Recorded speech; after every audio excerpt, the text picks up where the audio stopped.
Does the main character that you're writing always have to be damaged in some way? So it's interesting. When I start with a character, I first start with, I've got the story, I've got the idea, and then I said, time to build a character. And the first thing I look at is who is the typical character we'd put in there? Like, he's a hero. And I go, well, okay, hero is to be expected. Is he the John Wayne hero, the wearing white, the perfect hero? And then you start to realize that it makes them a little more interesting if they're a little more flawed. I mean, ultimately, people really love anti-heroes. They love darker guys. And as a kid, I didn't even know what an anti-hero was, but I loved the good, the bad, and the ugly.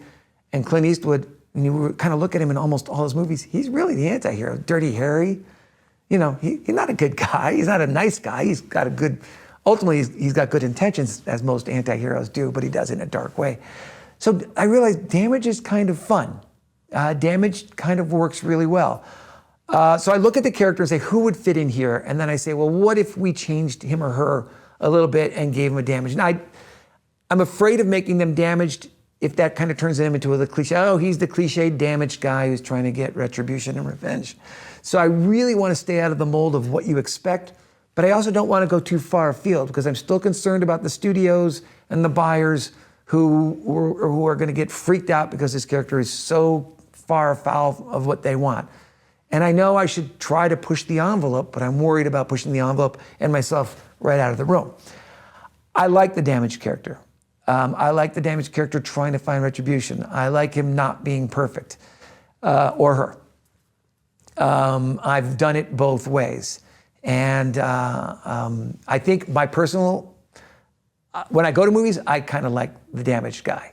I think we all do, and maybe we all like him because we're all not perfect. We all have our flaws, we have our weirdness, we have those things. And when we see a character on screen and he's heroic, but he's a coward. I just saw Hail Mary, which I loved, and it's the kind of character I love.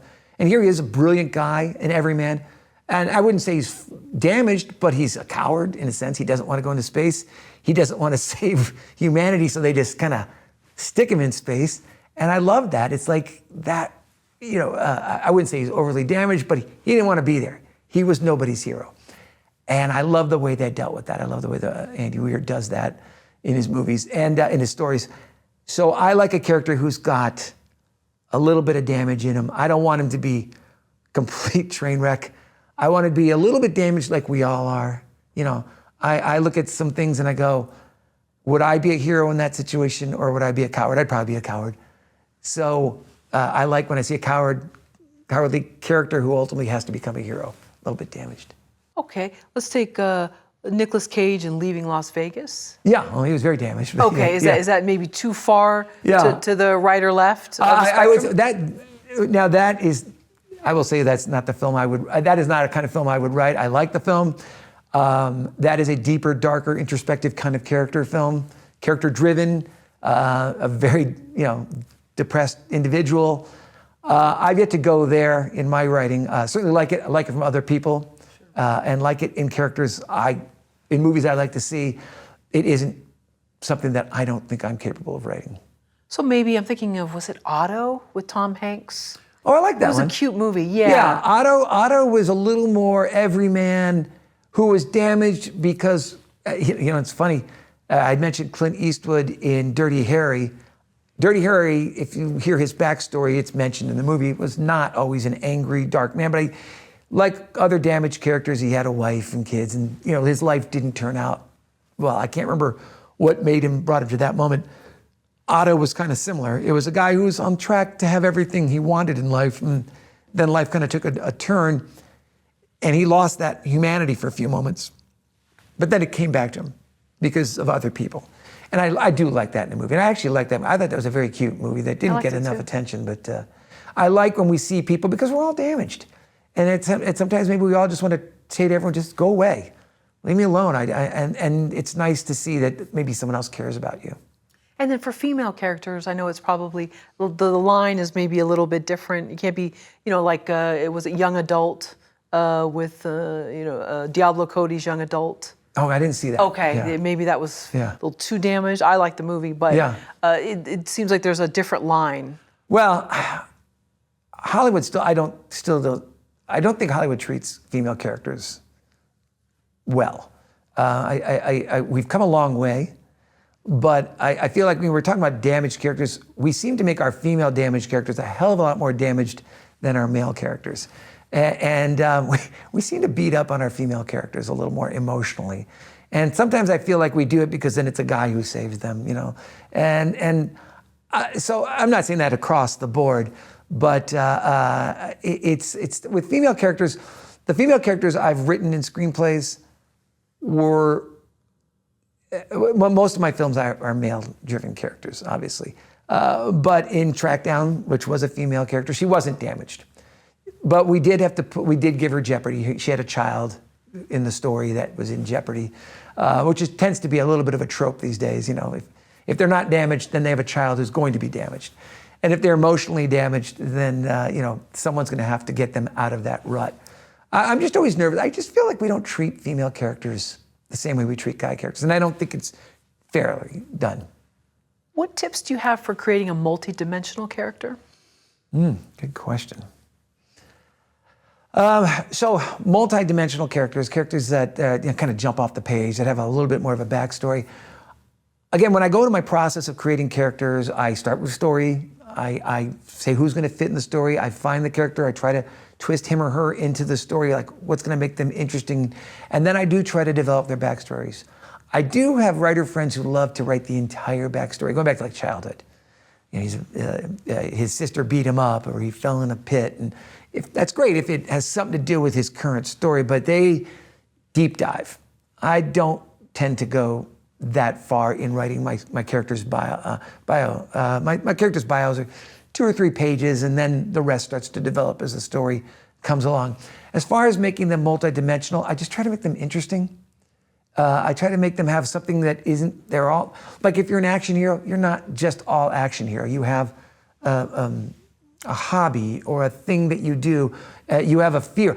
I loved Indiana Jones being multidimensional in that he was afraid of snakes. When we first met the character in the movie, you know, he's the toughest action hero, but one of the most brilliant things ever done in a movie was this guy just got through doing all this kick-ass stuff and he's afraid of a snake. Now, I'm afraid of a snake too, but he was terrified of a snake. And I thought that was adding a dimension to a guy in the first 15 minutes of the movie that shows you he is not the coolest guy at all. And then they took it into the classroom when he was teaching his students, and he was so awkward. He wasn't cool at all.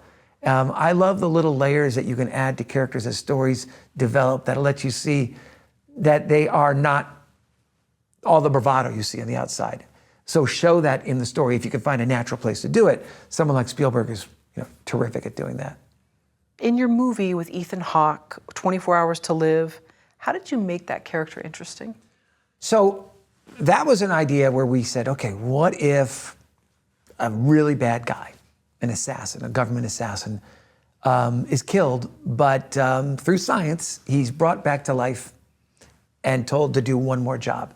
And I always have this belief that when you go see a science fiction movie or an action film, you're willing to make one big leap. And the big leap is you're willing to believe we have science to bring you back for 24 hours. It's science, and movie science, right? It works. So so we said, okay, what's going to make this guy interesting is he comes back to life. He's given a gun, he's given a mission, and he's like, when he finally realizes he did in fact die, you know, then he realizes, well, the last thing I want to do is spend the last 24 hours of my life killing people. I'd like to set the clock right. I'd like to, you know, I don't know if there's a heaven, but I just don't think my last action on earth should be killing a person. I want to go right. I want to do right. So when we started to develop that character, it was about a guy who comes back and recognizes everything he's done is bad. And he has 24 hours to just do one good thing. Save the girl, you know, find the bad guy, expose the crime, do all these things. He doesn't have a lot of time. He's running out of time. And we love the ticking clock, you know, 24 hours to live. And so this character was extremely flawed. We wanted to make him as dark a character as we could ever come up with that you would cheer for. Yeah, he's murdered people, but in this instance, he's trying to do right. And it's not gonna reset the table. It's not gonna undo all the damage he's ever done, but at least he can feel like I finished on doing the right thing, doing the one good thing. And what kind of feedback did you get about the character? So it's actually funny because initially when we wrote that character, we blew him up in the end. we wrote this character. He comes back to life. He's the killer elite. He can, and so he's on this crazy mission, and he has. And in the very end of the film, he had a female that he was working with, which is in the story still, and he's able to get the information that she needs to deliver it to the very end, and he willingly is basically kind of sits on it. He blows up to smithereens because we said, this is where everyone's going to love this movie, that the man who has 24 hours to live gets blown up and then you can't come back from that. And we couldn't sell it. We could not sell it. We blew him up and we killed our franchise. So we said, okay, well, what if we just have him die in the end, but he's not blown up, and then we sold it the next day? Because people said, oh yeah, he can come back again. So my lesson to my students and everyone is, don't unfranchise your film by blowing your hero up into smithereens. But as far as the story goes, and in doing that, we learned a lot about the process, like how to make a film that a studio is going to want. And I think I've gotten off topic as to the question, but essentially the idea here is when we developed this character, we saw him as a one-off.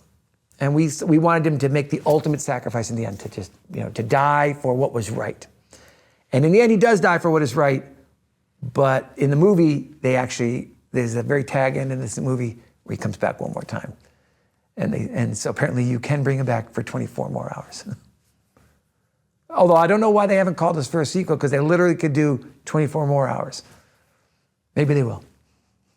In a screenplay like S.W.A.T, you have a team of characters. How do you make each one distinct and different and interesting? So working with an ensemble is difficult because they tend to blend together, especially when they're cops and they're wearing the same outfit. If they're all soldiers and they're wearing the same outfit. So you've got to give them distinct personalities, and that's where we get to build the character a little bit. That this guy is a fan of the movies, or this guy likes to ride horses, and this guy has a motorcycle he's trying to buy, but he's saving up enough money. They have hopes and dreams. And again, of course, what happens in movies, when one guy has too many hopes and dreams, he's the guy who's going to get killed, isn't he? He kind of red flags himself. Oh, one of these days I'm going to buy a ranch. Oh, dude, you're dead. But we tried to make sure that each character was distinctly different in their personality and their tone. Now, don't forget that we were using characters that had been written into a TV series in the 70s. Those characters weren't particularly distinct. We tried to flesh them out a little bit better. Hondo, the leader, was always the leader. Strong leadership role. Samuel L. Jackson, it's not hard to visualize. The other characters, we had to make them a little more, a little different. And the character Street, that was played by Colin Farrell, this was like his first action film. We wanted to make sure that he was a little more thoughtful. He had been around, but we wanted to give him a little more deeper thought. His life as a cop isn't going great. He's been passed over. He's made some bad choices. He's not a bad cop. He just hasn't seen it work out the way he wants to. So we look at each character and say, give them one or two little things that makes them special, makes them jump off the page. Help the casting agent find actors who are distinctly different. It's funny, in that movie, when we wrote it, we only wrote it with one character in mind, and that was LL Cool J. And it's funny because we met with LL Cool J when we were writing the script, and we said, oh, we wrote a scene for you. We wrote a character for you in S.W.A.T. And then years later, when they did the movie, they cast LL Cool J in that role. Wow. I was like, they saw it. They saw who we wrote. And so it was actually kind of a cool little beat right there, that we actually wrote the character for the actor that we had no influence in casting, wow, but that the studio actually went ahead and cast. And that's rare to happen. That's very rare. Okay. Yeah, I was like, I mean, it's not like he's the only guy who could play the role, but I felt like we were so, I like LL Cool J, and we met with him, and he was super charming, and we go, we're gonna write, we already were writing it for him, but after we met him, we're like, this is the guy. He's funny, he's charming, and so you couldn't not see him in that role if you knew who he was. Thank you for watching the video all the way to the end. Here is a complimentary question from our book Story Questions.